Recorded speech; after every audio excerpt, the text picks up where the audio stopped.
بسم اللہ الرحمن الرحیم۔ السلام علیکم ورحمۃ اللہ وبرکاتہ۔ کہ تمہارا منتخب کیا ہوا شعبہ کوئی بھی ہو، کامیابی کی بنیاد رجحان ہے۔ وہ خوش تھا کیونکہ قناعت کرنے والا تھا، وہ قناعت کرنے والا تھا کیونکہ وہ خوش تھا، وہ ناخوش تھا کیونکہ وہ قناعت کرنے والا نہیں تھا، وہ قناعت کرنے والا نہیں تھا کیونکہ وہ ناخوش تھا۔ ایک آدمی غبارے بیچ کر روزی کماتا تھا۔ اس کے پاس لال، پیلے، نیلے مختلف کلرز کے غبارے تھے۔ جب بھی کام اس کا کم ہوتا وہ ہیلیم گیس سے بھرا ہوا ایک غبارہ اڑا دیتا۔ جب بچے غبارے کو اڑتا ہوا دیکھتے تو اس کی طرف متوجہ ہو جاتے اور ان میں غبارے خریدنے کی خواہش ابھر جاتی۔ وہ آ کر غبارے والے سے غبارے خریدتے اور یوں اس کا کام چلتا رہتا۔ ایک دن کسی نے غبارے والے کی قمیض پیچھے سے کھینچی۔ اس نے مڑ کر دیکھا، ایک چھوٹا سا لڑکا تھا۔ لڑکے نے پوچھا، اگر تم کالے رنگ کے غبارے کو اڑاؤ تو کیا وہ اڑے گا؟ غبارے والے نے جواب دیا، بیٹا، غبارے رنگ کی وجہ سے نہیں بلکہ اس میں موجود گیس کی وجہ سے اڑتے ہیں۔ یہی اصول ہماری زندگیوں پر بھی صادق آتا ہے۔ جو کچھ اندر ہے وہی اہم ہے، ہمیں اوپر لے کر جاتا ہے۔ ہارورڈ یونیورسٹی کے ولیم جیمز نے کہا تھا، میری نسل کی عظیم ترین دریافت یہ ہے کہ انسان اپنے ذہنی رجحان کو بدل کر اپنی زندگیوں کو تبدیل کر سکتا ہے۔ تمہارا رجحان تمہیں کامیابی عطا کرتا ہے۔ ہارورڈ یونیورسٹی کی ایک تحقیق سے پتہ چلا کہ جب بھی کوئی شخص ملازمت حاصل کرتا ہے یا ترقی پاتا ہے، اس کا 85% سبب اس کا رجحان ہوتا ہے، جبکہ ذہانت اور مخصوص حقائق، اعداد و شمار کا علم ملازمت یا ترقی کے حصول کا صرف 15% سبب ہوتا ہے۔ یہ امر حیران کن کر دینے والا ہے کہ تعلیم کا تقریباً 100% حصہ حقائق اور اعداد و شمار کی تدریس پر خرچ کر دیا جاتا ہے، جو کہ زندگی میں کامیابی کے لیے صرف 15% ضروری ہوتی ہے۔ تم جیت سکتے ہو، تمہارا منتخب کیا ہوا شعبہ کوئی بھی ہو، کامیابی کی اساس رجحان ہے۔ کہ حفیظ ایک کسان تھا، وہ خوش اور قناعت کرنے والا تھا۔ وہ اس لیے خوش تھا کیونکہ وہ قناعت کرنے والا تھا، وہ اس لیے قناعت کرنے والا تھا کہ وہ خوش تھا۔ ایک روز ایک عقل مند شخص اس سے ملا اور اس نے اسے ہیروں کی قدر و قیمت کے بارے میں بتایا۔ اس نے بتایا، اگر تمہارے پاس اپنے انگوٹھے کے برابر بھی ہیرا ہو تو تم اپنے پورے شہر کو خرید سکتے ہو۔ اگر تمہارے پاس اپنی مٹھی جتنا بڑا ہیرا ہو تو تم پورے ملک کو خرید سکتے ہو۔ وہ شخص چلا گیا جبکہ حفیظ رات بھر نہ سو سکا۔ وہ ناخوش تھا کیونکہ وہ قناعت کرنے والا نہیں تھا، وہ قناعت کرنے والا نہیں تھا کیونکہ وہ ناخوش تھا۔ اگلے دن حفیظ نے اپنا کھیت بیچا، گزر اوقات کے لیے اپنی بیوی کو تھوڑی سی رقم دی اور ہیروں کی تلاش میں چل نکلا۔ اس نے سارے ملک میں تلاش کیا لیکن ہیرے کہیں نہیں ملے۔ وہ در در کی خاک چھانتا رہا، اس کو کچھ ہاتھ نہ آیا۔ ادھر جس شخص کو اس نے کھیت کو بیچا تھا، وہ کھیت میں ہل چلاتا رہا اور اس سے ارن کرتا رہا اور وہ آدھے شہر پورے شہر کا مالک بن چکا تھا۔ اور ادھر جو اپنا کھیت بیچ کر جگہ جگہ دھکے کھاتا رہا ہیرے کی تلاش میں، اس کے پاس جو جمع پونجی تھی وہ بھی چلی گئی۔ اصل میں انسان کے اندر ہیرا ہوتا ہے۔ انسان اپنے ٹیلنٹ کو، اپنے رجحان کو ڈسکور کر لے۔ اصل میں انسان کے اندر ٹیلنٹ ہوتا ہے اور ہیرا ہوتا ہے۔ دیکھنا یہ ہے کہ یہ محنت کتنی کرتا ہے اور اپنے ہیرے کو ڈسکور کیسے کرتا ہے۔ وہ ہیرا باہر کی چیزوں میں تلاش کرتا رہا، اپنی زندگی کی تلاش میں، کامیابی کی تلاش میں سب کچھ اس نے پھونک دیا۔ جب ہمارا رجحان درست ہوتا ہے تو تب ہمیں اس حقیقت کا علم ہوتا ہے کہ ہم ہیروں کے کھیت کے مالک ہیں۔ موقع ہمیشہ ہمارے پاؤں کے نیچے ہوتا ہے۔ ہمیں اسے پانے کے لیے کسی دوسری جگہ جانے کی ضرورت نہیں ہے۔ دوستو، صرف ضرورت اس امر کی ہے کہ ہم اسے پہچان لیں۔ ہمیشہ ندی کے دوسرے کنارے پر اگی ہوئی گھاس زیادہ سبز دکھائی دیتی ہے۔ جب ہم دوسرے کنارے والی گھاس کو دیکھ رہے ہوتے ہیں تب اس کنارے کے لوگ ہماری سمت والی گھاس کو زیادہ سبز سمجھ کر دیکھ رہے ہوتے ہیں۔ وہ بھی چاہتے ہیں کہ ہماری سمت والی گھاس پر چلیں اور لطف اندوز ہوں۔ جو لوگ یہ نہیں جانتے کہ موقع کو کس طرح پہچاننا ہے، وہ شکایت کرتے ہیں کہ جب موقع نے ان کے دروازے پر دستک دی تھی تو شور بہت تھا، اس لیے وہ دستک کی آواز سن نہیں سکے۔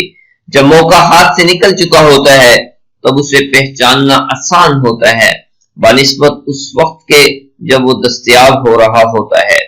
موقع صرف ایک بار دستک دیتا ہے۔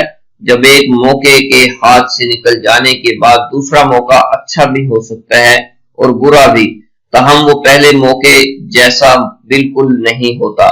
اس لیے درست وقت پر درست فیصلہ کرنا نہایت ضروری ہے۔ غلط موقع پر کیا جانے والا درست فیصلہ غلط فیصلہ بن جاتا ہے۔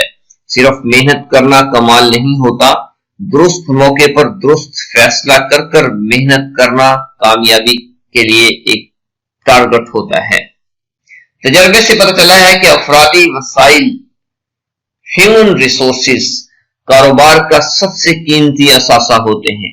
لوگ سرمایہ اور آلات پیداوار سے زیادہ قدر و قیمت رکھتے ہیں۔ بدقسمتی سے افرادی وسائل ہی سب سے زیادہ ضائع ہونے والے وسائل ہیں۔ لوگ تمہارا سب سے بڑا اثاثہ بھی ہو سکتے ہیں اور تمہارے لیے سب سے زیادہ نقصان دہ بھی ہو سکتے ہیں۔ Total quality people.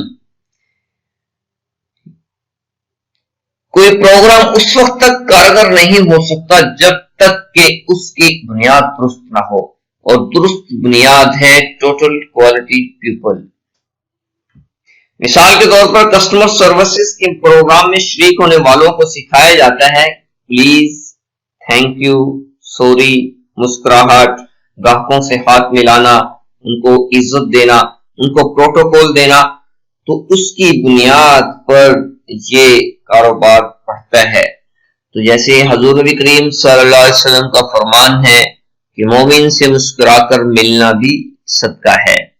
ایک گاڑی کے پیچھے میں نے دیکھا کہ لکھا ہوا تھا دل برائے فروخت، قیمت ایک مسکراہٹ۔ آپ اپنے سٹاف سے اور کسٹمر سے اور بائر سے مسکراہٹ سے اور ان کو عزت سے اور ان کو پیار اور محبت سے اور ان کو پروٹوکول دینے سے، تھینک یو بولنے سے، پلیز اور سوری بولنے سے آپ اس ادارے میں ترقی دن دگنی رات چگنی کر سکتے ہیں۔ کوئی شخص مشہور فرانسیسی فلسفی بلیز پاسکل سے ملا اور اس سے کہنے لگا اگر میرے پاس آپ جیسی ذہانت ہوتی تو میں ایک بہتر انسان ہوتا۔ پاسکل نے کہا تم بہتر انسان بنو، میری جیسی ذہانت پالو گے۔ عظیم اداروں کی پہچان ویجز اور اجرتیں اور سیلری نہیں ہوتی، بلکہ عظیم اداروں کی پہچان احساسات، رجحانات اور تعلق، پیار محبت اور عزت دینا اور ان کو پروٹوکول دینا اور ریلیشن بنانا اور تعلق بنانا، مسکراہٹ دینا، یہ ہوتی ہے۔ تو لوگ اس چیز کو چھوڑ کر اپنی دوسری چیزوں کی طرف اپنا محنت کرتے ہیں اور اس کی وجہ سے وہ ناکام ہو جاتے ہیں۔ میں امتزاجی فکر پر یقین رکھتا ہوں۔ ہم محض بازو، ٹانگیں، آنکھیں اور کان، دل و دماغ نہیں رکھتے، بلکہ ایک مکمل انسان ہوتے ہیں۔ پورا انسان کام پر جاتا ہے اور پورا انسان گھر واپس آتا ہے۔ ہم گھریلو مسئلوں کو کام پر لے جاتے ہیں اور کام کے مسئلوں کو گھر لے آتے ہیں۔ جب ہم گھریلو مسئلوں کو کام پر لے جاتے ہیں تو کیا ہوتا ہے؟ ہمارا ذہنی تناؤ بڑھ جاتا ہے، جس کی وجہ سے ہماری پروڈکٹیویٹی گھٹ جاتی ہے۔ اس طرح کام کے مسئلوں کو گھر لے آنے سے نہ صرف ہمارے گھرانے پر بلکہ ہماری زندگیوں کے ہر پہلو پر اثر پڑتا ہے۔ ذاتی، پیشہ ورانہ اور سماجی مسئلے ایک دوسرے پر اثر انداز ہوتے ہیں۔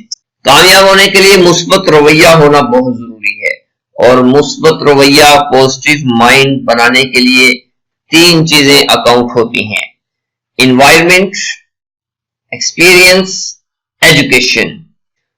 مثبت رویوں کے حامل لوگ ایسے شخصی اوصاف کے مالک ہوتے ہیں کہ انہیں آسانی سے پہچانا جا سکتا ہے۔ وہ دوسروں کا خیال رکھنے والے ہوتے ہیں، وہ بااعتماد ہوتے ہیں، ان میں عاجزی و انکساری ہوتی ہے، وہ خود سے دوسروں سے اعلیٰ توقعات رکھتے ہیں اور وہ مثبت نتائج کی توقع رکھتے ہیں، اور مثبت رویے کے فائدے انسان اپنی پرسنل اور پروفیشنل لائف میں کیسے حاصل کر سکتا ہے کہ وہ خوشگوار شخصیت بن جاتا ہے، اس کے اندر انرجی بے بہا ہوتی ہے اور خوش و خرم اور مسرور زندگی گزارتا ہے، دوسرے لوگ تم سے متاثر ہوتے ہیں، تم معاشرے کے ایسے فرد بن جاتے ہو جو لوگوں کے کام آتا ہے اور تم اپنے ملک کا اثاثہ بن جاتے ہو۔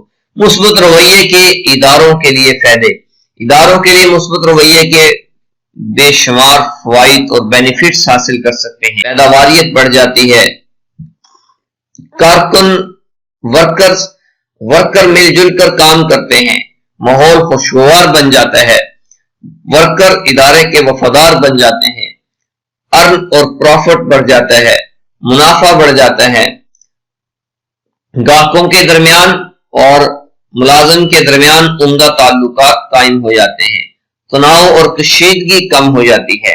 منفی رویے کے نقصانات کیا ہوتے ہیں کہ تلخی اور چڑچڑاپن پیدا ہوتا ہے، شرمندگی و ندامت، بے مقصد زندگی، خراب صحت، اور اس کی وجہ سے ادارہ تباہ ہو جاتا ہے۔